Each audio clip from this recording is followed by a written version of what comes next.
The room is small, the light is almost gone. A woman sits near the entrance of a tent made of curtains and animal skin. And her lips are moving. But no sound is coming out. You can see her shoulders shake. You can see her hands pressed together so hard her knuckles have gone white. An old priest named Eli is watching her from his chair by the doorpost. And he has decided, wrongly, that she must be drunk. She is not drunk. She has not touched wine in years. What is happening to her is something the priest has never seen before. Because what is happening to her cannot be seen at all. Her name is Hannah, and she is doing something so ordinary you have probably done it yourself, in a parked car. Or a bathroom with the door locked. Or a hospital hallway at 2 in the morning. She is praying without a single audible word. Before you finish this video, you are going to meet a man who bargains with God over a burning city. A prophet who calls down fire from heaven in one chapter and begs to die in the next. A man in chains who prays out loud on a fixed schedule, knowing it will get him killed. And near the end, you are going to hear the shortest prayer in the entire Bible. 7 words, spoken by a dying man who had nothing left to offer God except his last breath. It is one of only 2 prayers in the whole of Scripture that Jesus answers immediately. On the spot, before the person has even finished speaking. Stay with me, we will get there. But first, you need to understand something. This is not a list of Bible verses. This is not a lesson in proper religious phrasing. This is not a manual for saying the right words in the right order. This is a map of every way a human being has ever managed to be honest with God, when they were angry, when they were empty, when they had no vocabulary left at all. And Hannah's story is where the map begins. Because what she does in that doorway is stranger and braver than most people realize. Here's what most people miss about Hannah's prayer. She has been married for years with no children. And in her world, that is not just sad, it is a kind of social death. Her husband's second wife, a woman named Peninnah, has children. Every single year, at the exact moment the family travels up to worship, Peninnah finds a way to remind Hannah what she doesn't have. Year after year, the one week that is supposed to feel holy becomes the one week that hurts the most. You know that feeling, even if your version of it has nothing to do with children, the one event on the calendar that should be joyful. That instead reopens the same wound every single time it comes around.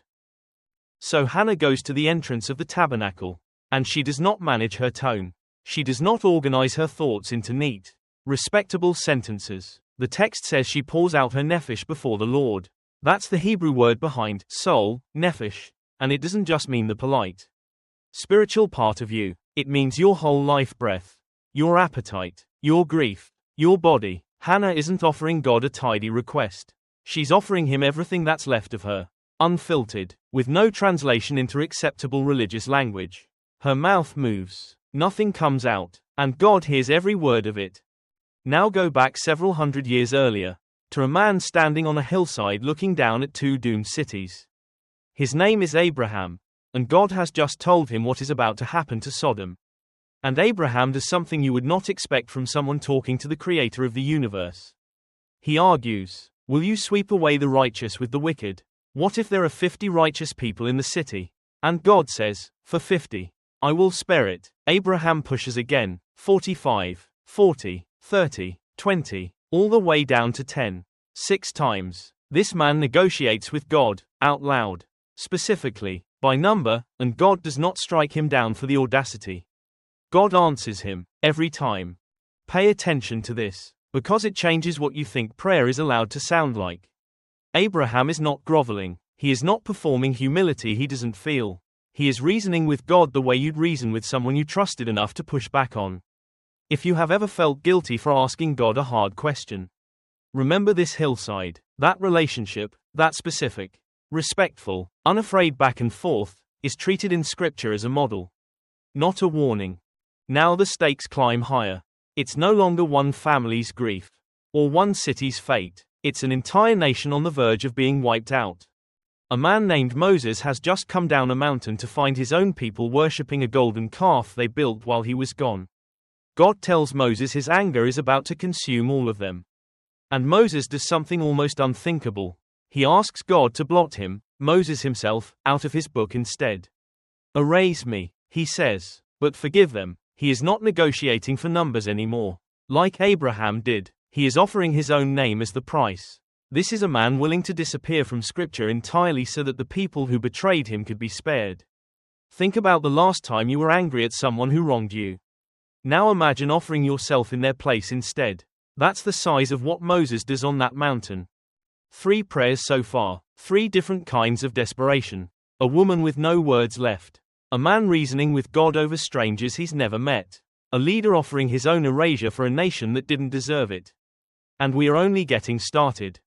So far you've seen 3 postures of prayer: desperation without words, argument without punishment, substitution without limit. If you're finding this kind of digging into Scripture helpful, the kind that doesn't just skim the surface, this is exactly the kind of video this channel exists to make. Subscribe if you want more of it, and drop a comment telling me which of these 3 prayers you related to the most. Because we are not even at the strangest one yet. There's one more thing you need to know before we keep going. Every prayer you've heard so far came from someone who had lost control of their situation completely. That's not a coincidence. That's the pattern, and it's about to get more uncomfortable. Because the next man you're going to meet prayed the most powerful public prayer in the entire Old Testament, and then, 1 page later, prayed to die. His name is Elijah, and by the time you meet him in 1 Kings, he is the only prophet of the true God left standing against 450 prophets of a false one. The whole nation is watching. Elijah builds an altar, soaks it in water so no one can accuse him of trickery, and prays exactly 1 sentence. Short, plain, no begging, no repetition, no theatrics. Let it be known today that you are God. And fire falls from the sky and burns up water-soaked wood in front of everyone. It is, without question, one of the boldest, most confident prayers in the Old Testament. But it gets stranger. Turn 1 page, and that same man is alone under a bush in the wilderness. And his prayer has completely changed. It is enough, he says. Take my life. The man who just called down fire from heaven is now asking God to let him die. Same prophet, same book, same chapter break, and Scripture does not scold him for the shift. It sends an angel to feed him and let him sleep instead. Notice what's happening here. Victory does not immunize you from despair. You can watch God do the impossible in front of your own eyes on a Tuesday, and by Wednesday still feel like you cannot go on. Elijah's prayer under the broom tree is not weaker than his prayer on the mountain. It's just more honest about what it actually costs to carry a calling that heavy. If you've ever felt ashamed for crashing after a victory, you're in good company. So did he. Now think about a man named Job, who loses his wealth, his health, and his children in the space of 1 very bad chapter. For 31 chapters, this man argues with God. He does not curse God, he refuses to do that, but he does not go quiet either. He demands an explanation. He accuses his friends of comforting him with lies. He says, at one point, that he wishes he could take God to court. And when God finally does answer him, out of a whirlwind, God does not rebuke Job for arguing. God rebukes Job's friends, the ones who told Job to stop asking questions and just accept it. This is not a story about a man who lost his faith. This is not a story about a man who deserved his suffering. This is not a story about patience, even though that's the word most people use for it. This is a story about a man who refused to fake peace he did not feel. And God let him keep arguing until he got there honestly. Now the stakes climb again, from one man's grief to an entire people's survival. A Jewish exile named Daniel is serving in the court of a foreign king.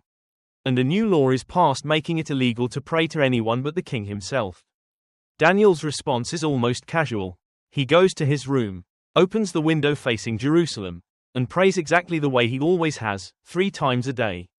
Out loud, where anyone could see him. He knows what this will cost him. The historian Josephus, writing about temple worship in this same era, describes fixed hours of daily prayer as an established rhythm of Jewish life, which tells you Daniel wasn't inventing some private devotion. He was refusing to abandon a public one. They throw him to the lions that same night.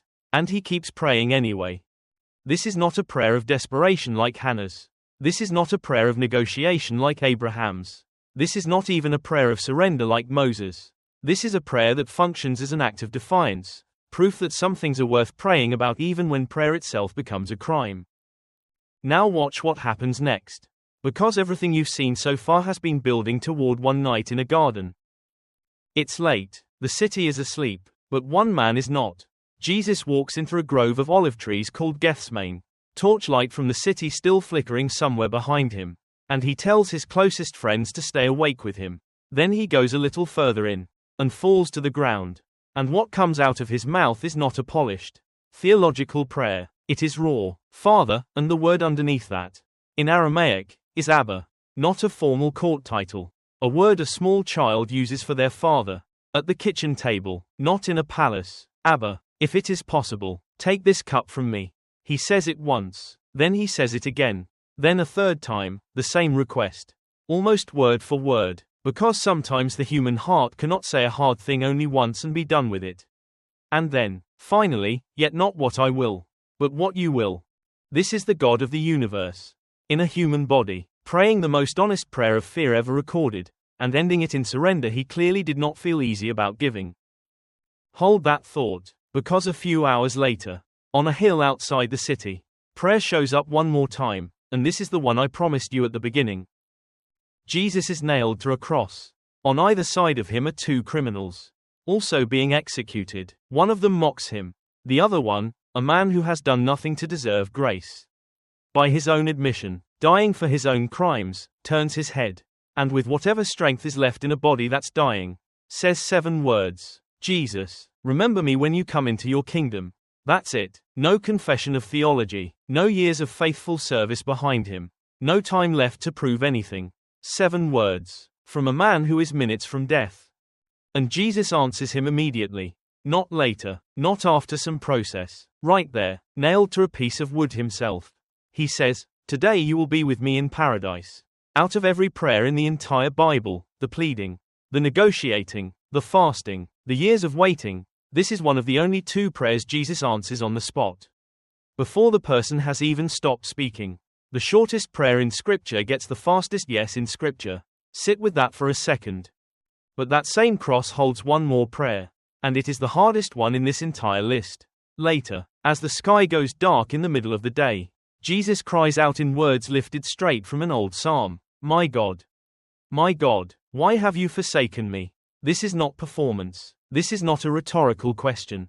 This is the Son of God, in the one moment history needed him most, feeling the full weight of what it means to be cut off from the Father he called Abba just hours earlier. If you have ever prayed and felt nothing but silence on the other end, felt like your words were going nowhere, into a dark room, past midnight, with no answer coming, you are not praying anything Jesus himself did not pray first. That's the moment this whole story keeps returning to. Not a lab, not a headline, just you, awake at 2 in the morning, staring at a ceiling, wondering if anyone is listening. He was there too, before you were. And there's one more piece to this. Because prayer in the Bible does not always end in a yes. Years later, a man named Paul, the same Paul who once persecuted Christians before becoming one himself, develops what he calls a thorn in the flesh. Nobody knows exactly what it was. Chronic pain, most scholars think. He asks God to remove it. Once, then again, then a third time. And God's answer is no. Not yet. No. Instead, God tells him, "My grace is sufficient for you. My power is made perfect in weakness." Paul doesn't get his miracle. He gets something he didn't ask for instead. And he calls it enough. So here's what all of this adds up to.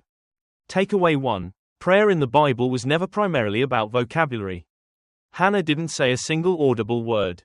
And God heard her completely.